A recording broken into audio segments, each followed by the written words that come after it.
మామూలుగా ప్రపంచంలో ఎక్కడైనా యుద్ధం మొదలైందంటే చాలు బంగారం ధరలు ఆకాశాన్ని తాకాలి.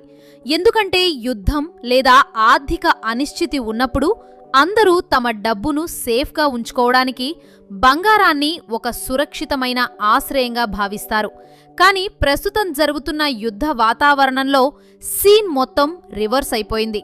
గల్ఫ్ ప్రాంతంలో యుద్ధం ముదురుతున్నా, ఇరాన్ మిజైల్స్తో విరుచుకుపడుతున్నా మన బంగారం ధరలు మాత్రం పాతాళానికి పడిపోతున్నాయి.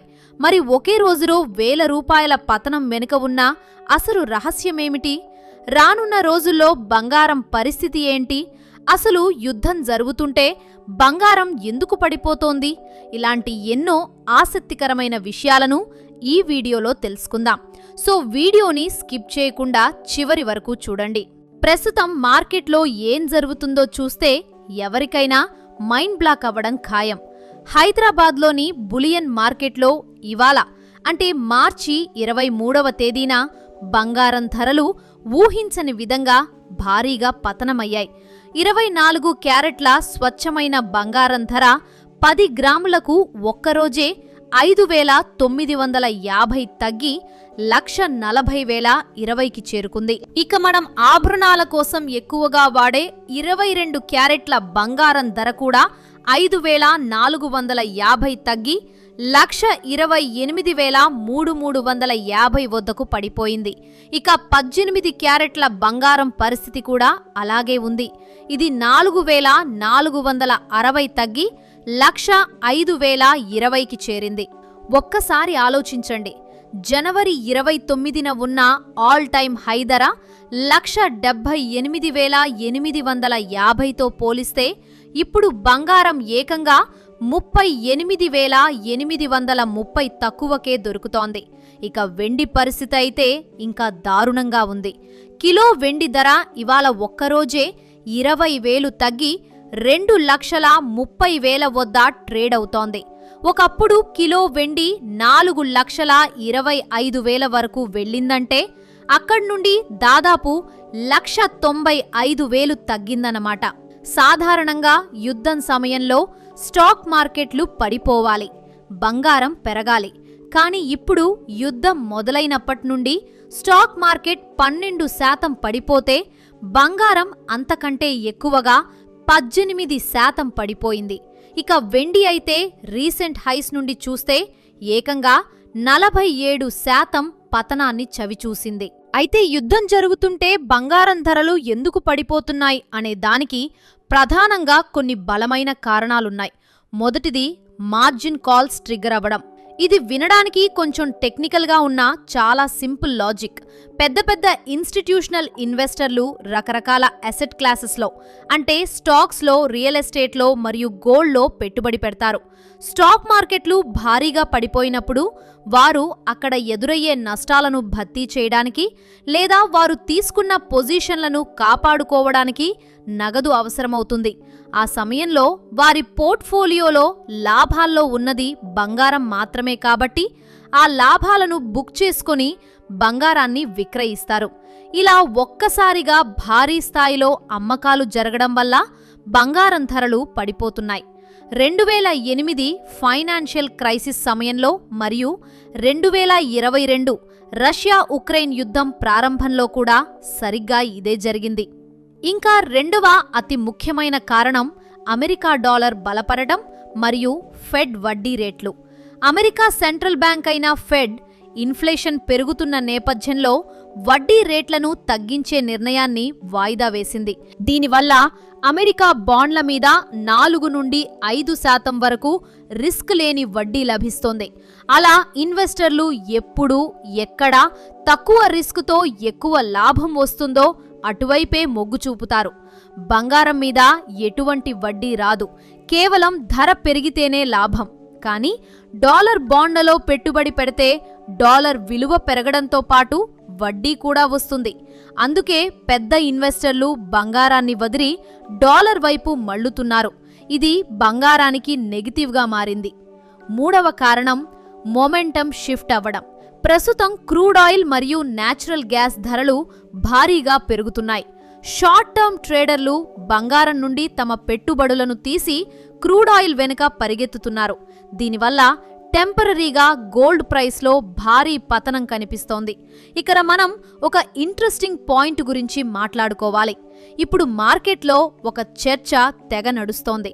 త్వరలో గ్రాము బంగారం 10,000 రూపాయల స్థాయికి, అంటే తులం సుమారు 1,00,000 రూపాయల మార్కుకు పడిపోయే అవకాశం ఉందని తెలుస్తుంది.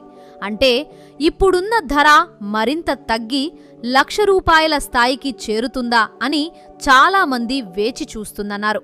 ఇదిలా ఉంటే గల్ఫ్ ప్రాంతంలో యుద్ధ మేఘాలు ఏమాత్రం తొలగిపోలేదు. ఇరాన్ మరియు ఇజ్రాయెల్ మధ్య ఉద్రిక్తతలు పరాకాష్ఠకు చేరాయి. ఇరాన్ తన 4,000 కిలోమీటర్ల పరిధిగల మిజైల్స్ ప్రయోగిస్తూ ఐరోపా వరకు తమ శక్తిని చాటుకుంటోంది. ఇక డొనాల్డ్ ట్రంప్ ఇరాన్కు 48 గంటల అల్టిమేటం ఇచ్చారు. ఒకవేళ స్ట్రెయిట్ ఆఫ్ హార్ముజ్ జలసంధిని ఫ్రీ చేయకపోతే ఇరాన్ పవర్ ప్లాంట్లపై దాడి చేస్తామని హెచ్చరించారు. దీనికి ప్రతిగా ఇరాన్ కూడా ఆ ప్రాంతంలోని దేశాల్లో ఉన్న ఎనర్జీ మరియు వాటర్ డీసాలినేషన్ ప్లాంట్లపై దాడి చేస్తామని అమెరికాను హెచ్చరించింది.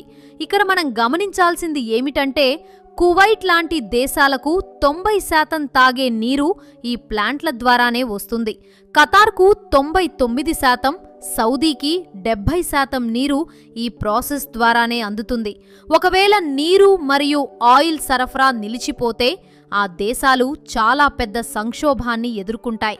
ఇలాంటి అనిశ్చిత పరిస్థితుల్లో మార్కెట్ పానిక్ అవుతుంది. తద్వారా లిక్విడిటీ కోసం మళ్లీ బంగారం అమ్మకాలు పెరిగే అవకాశం ఉంది.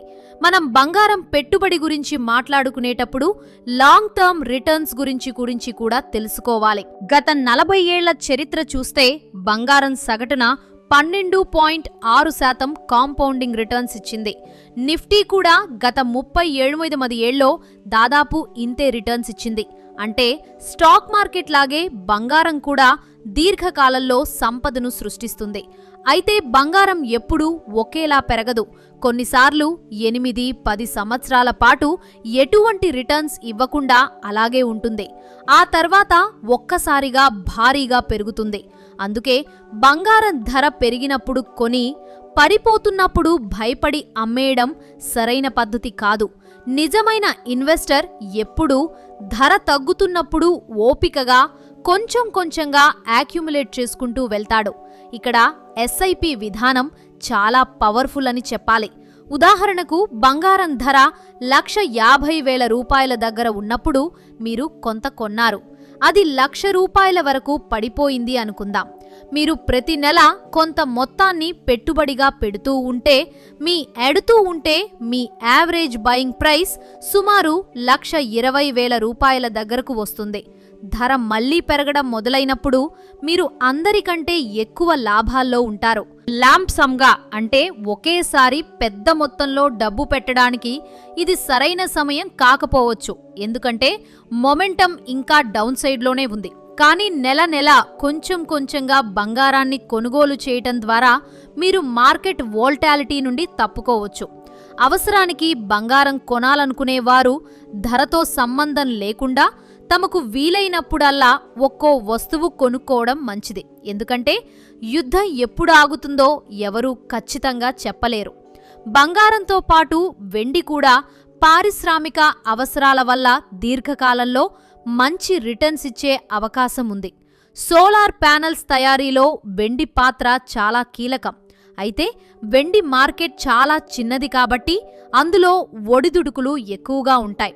అందుకే రిస్క్ తీసుకోలేము అనుకునేవారు బంగారాన్నే మొదటి చాయిస్గా ఎంచుకోవాలి.